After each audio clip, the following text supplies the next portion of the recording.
Here's how to stop emails from going to the spam folder in Gmail. First, open up your Gmail account, and then on the left side, click on the expand menu and then go to the spam folder.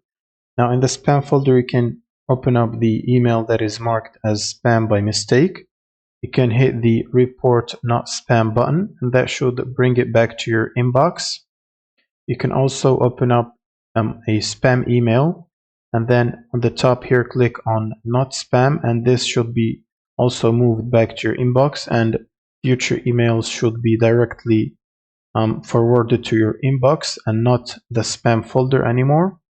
And the second way to basically make a specific email address, so for example this one right here, go to the inbox directly and not be marked as spam.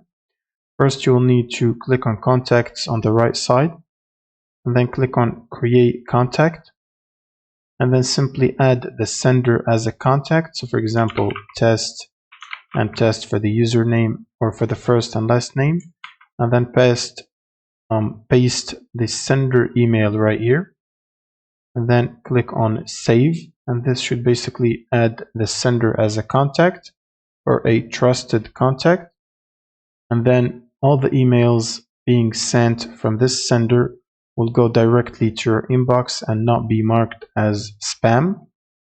That's pretty much it for this video. Subscribe if you find this helpful, and see you on the next one.